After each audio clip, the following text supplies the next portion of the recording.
क्योंकि मुझे कुछ काम कराना था और वैसे मैं बहुत मतलब तकलीफ़ में हूँ नक्षत्रों को लेकर। कुछ और भी फैमिली इश्यूज़ हैं मेरे, उसको लेकर लाइफ में इतना स्ट्रगल देख लिया, मतलब समझ नहीं आ रहा, जो भी काम करो बिगड़ जाता है। बहुत कोशिश करी करने की भी, बिजनेस हो, जॉब हो, इतना पता नहीं क्यों सब अच्छा करने की कोशिश करती हूँ, सब गलत हो जाता है। अच्छा खासा फंड रहता है, लॉस हो जाता है। और रिश्तेदारी में भी बहुत ज़्यादा मतलब ऐसे जलेसी है उन लोगों को। हालांकि है इतना कुछ नहीं, जो भी करते हैं सब बिगड़ ही जाता है उनकी जलेसी के कारण लेकिन फिर भी वो और जल रहे हैं। तो मेरा कुछ सवाल है बाबा जी से, इसलिए मैं अपने सॉल्यूशन के लिए आई हूँ यहाँ पर। अब देखते हैं बाबा कृपा करते हैं कि नहीं। बाबा का पूरा आशीर्वाद है। तो बाबा कैसे हैं आप? आशीर्वाद शुभकामना। बाबा मैं बहुत दूर से आई हूँ, बहुत मतलब बहुत मुझे मेहनत लगी आप तक पहुँचने में। और आपके पास समय रहते ही नहीं, तो आप हमेशा कब में रहते हैं, तो मैंने इंतज़ार भी किया 2 दिन यहाँ पर रुककर। तो आप प्लीज़ मेरे जो ये नक्षत्र है, तंत्र मंत्र है, इन सब के बारे में थोड़ा बताइए मुझे और मेरी प्रॉब्लम प्लीज़ सॉल्व कीजिए। मैं बहुत दिक्कत में हूँ, पिछले 6 महीने से कुछ ज़्यादा ही परेशान हूँ। फैमिली इश्यूज़ है मेरे, जॉब है, जो करियर है मतलब उसको लेकर कुछ ज़्यादा ही है। जिस भी चीज़ में मैं हाथ डालती हूँ ख़राब हो जाता है मेरा। बहुत ईमानदारी, लॉयल्टी, मेहनत सब है, उसके बाद भी सब खराब हो जाता है। तो ऐसा क्यों है मेरे साथ? पता है बेटे, आज के हमारे समाज में अगर एक छोटी सी बात हम आपको बताते हैं, आप एक स्टेचू है, समझिए ना, एक मूर्ति है हमारे सामने, हाँ? और मेरे लिए गुड़िया है, हमारी बच्ची है, संतान। लेकिन आप बनी किसी से, प्रकृति से बनी है।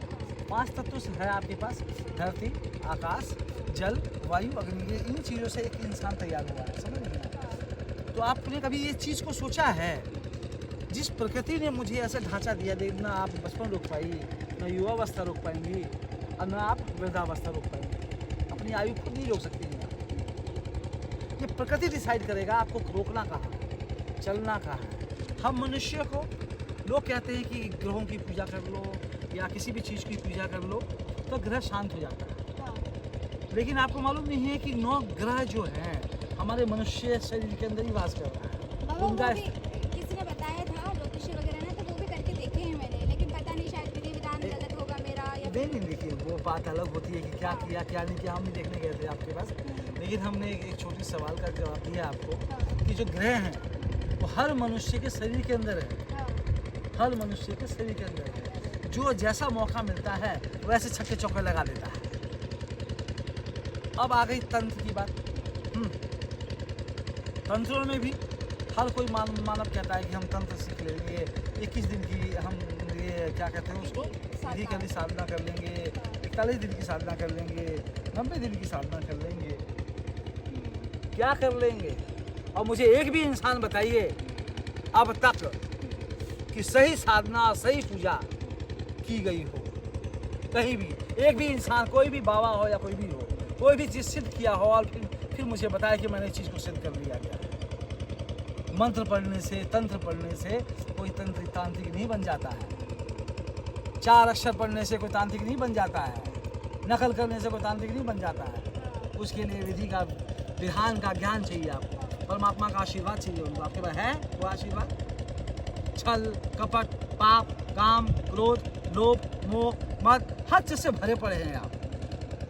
हर चीज़ चाहिए आपको। काम वासना भी चाहिए, हरा शराब भी चाहिए, मांस भी चाहिए, मदिरा भी चाहिए, सब क्या क्या नहीं चाहिए। आज के लोग देखो, हम सब संतों पे उंगली नहीं उठा रहे हैं, लेकिन जो आज के चोला पहन रहा है, नकली चोला पहन के, नकली दारू बढ़ा के, नकली चूल बढ़ा के अपने आप को संत बना रहे हैं, भिक्षु बना रहे हैं, भीख मांग रहे हैं। संत हो तो भीख मांगने थोड़ी ना खड़े हो आप। चुपचाप बैठिए जंगल में, आप जहाँ अपना पूजा पाठ कीजिए ना, भक्ति कीजिए ना। अगर है किसी का, अगर कुछ ही समाज के लिए कुछ कर सकते तो उनकी मदद कीजिए ना। जो दुखी उनकी मदद कीजिए। अरे राजा ही अगर भिखारी बन जाएगा, भीख मांगने चले जाएगा, तो राजा और भिखारी में फर्क क्या रहेगा? हाँ? अरे साधु सन्यासी एक राजा है, जन कल्याण के लिए राजा खुद में स्वयं में है। तो हमारा काम थोड़ा ना कि हाथ फैलाना है। हमारा जब भी हाथ उठा है ऐसे नहीं, ऐसे उठा है। तो तंत्र को जानने के लिए पहले यंत्र को जानिए, यंत्र की विधि को सीखिए, फिर तंत्र की विधि सीखिए, मंत्र की विधि सीखिए, तब आप सर्वगुण संपन्न हो जाएंगे। तंत्र क्या है? सब दूर, शहर से दूर इस वीराने में आपको डर नहीं लगता? पूरा जंगल है, अभी थोड़ी देर पहले मैंने आपको क्या बोला? हमने हम देखिए हमने अपने आप को परमात्मा के हवाले कर रखा है, ठीक है? आप 500 हमें- वर्षों से यही हैं? उसको छोड़ दीजिए, कौन से कितने साल वर्षों से उसको हटा दीजिए। 500 या 1000 500 भी संतों की ना कोई आयु होती है ना जीवन होता है, हाँ? जब चाहे वो मृत्यु को आप जा सकते हैं, जब मर्जी प्राण छीना जा सकता है, दिया जा सकता है, उसको छोड़ दीजिए। लेकिन हम हमारा धर्म क्या कहता है, हमारा समाज क्या कहता है, हमारी भक्ति क्या कहती है, हमारा जीवन क्या कहता है, हम उस राह पे चलिए। वो करना क्या है? आज के समाज में देख रहे हैं जैसे युवा पीढ़ी हो रहा है, हर किसी को लवीरा हो गया है। आई लव यू प्यार करता जा रहा है, कोई फोटो लेके घूम रहा है, कोई फालतू लेके घूम रहा है। लेकिन इस पाप कर्म में ये लव को ऐसे बांध के रख दिया है कि दोस्त के अलावा तीसरे पे दिमाग ही नहीं जा रहा है। क्या बिजनेस करना है, क्या परिवार